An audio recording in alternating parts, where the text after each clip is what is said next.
My name's Michael Cassidy. I'm here on the famous Millennium Bridge, just beneath the great dome of St Paul's Cathedral.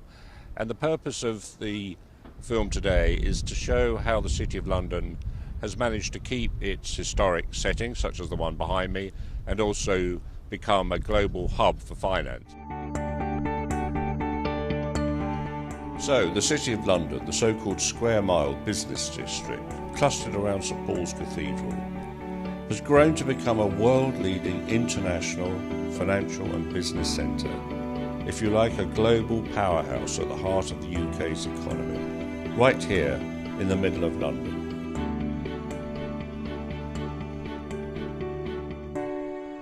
So here we are at the Bank Junction, so-called. This is right the centre of the City of London, the Bank of England right behind me, the Mansion House to my left where the Lord Mayor lives, and behind me the Underground Station, built over 100 years ago, and one of the 11 that serve the commuters into the City of London. And then behind me the eastern cluster of towers that we're about to go and have a closer look at. There are 11 existing underground stations serving the city, all within a 10-minute walk of most of our offices. And soon the Crossrail project will deliver a new direct link to Canary Wharf on the one side and to Heathrow on the other. And that's going to give a new dynamic to the centre of the city. You see, what's unique about the character of the City of London is you get the juxtaposition of buildings such as the ones you see behind me. That is the medieval alleys, backed by modern architecture right at the back of buildings that suit the financial sector. And you'll see that nowhere else in the world. There are two things that drive the shape of the 21st century square mile. One ancient, one modern. If you now stroll through this City of London, you can explore not only medieval alleyways, old markets, Roman walls, and ancient monuments, but also some of the world's most magnificent modern architecture, top office buildings built by top architects.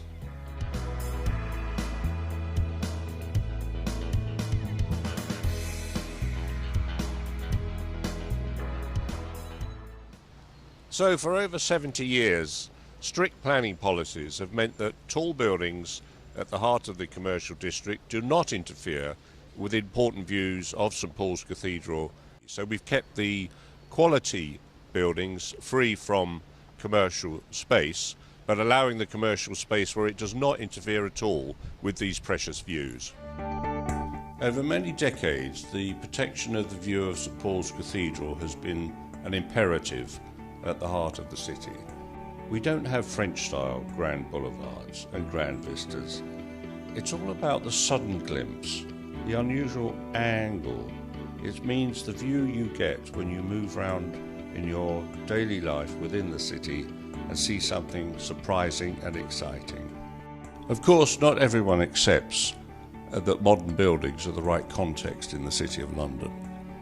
But one place in which I think they really do work is clustered like this in the eastern end of the City of London, with a clear, necessary commercial purpose, but at the same time protecting the really historic views of the ancient cathedral. So here we are at the heart of the eastern cluster. This is the insurance district of the City of London. And what do we do at ground level to enliven the space? We put great sculpture, as you see behind me.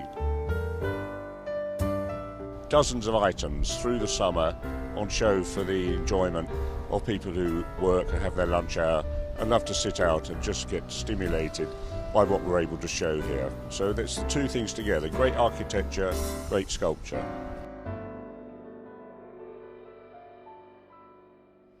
So one of our dozen or more pocket parks here at the centre of the financial district, a place where you can see a bit of history, the bust of Shakespeare's behind me, but also a lovely area for people to sit in their lunchtime and just enjoy peace and quiet, but also very close to their offices.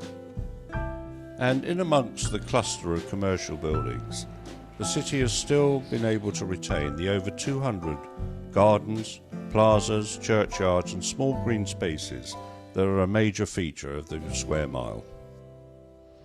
So behind me here in Moorgate is the giant Crossrail project. This is the largest construction project in Europe at the moment.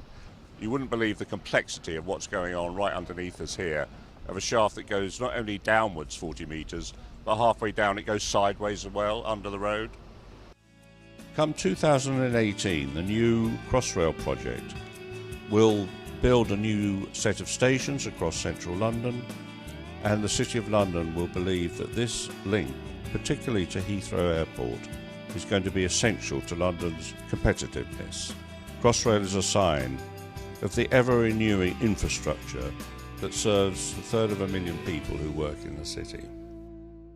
So this is the most important view of the City of London. We're on the Millennium Bridge looking across to the heart of the city, and you'll see that planning policy over many decades has kept a height limit on the buildings right adjacent to the River Thames, and then behind a cluster of modern towers, which is the centre of the financial district, and you'll see that careful planning has enabled these views to be maintained whilst accommodating businesses in exactly the place they want to be.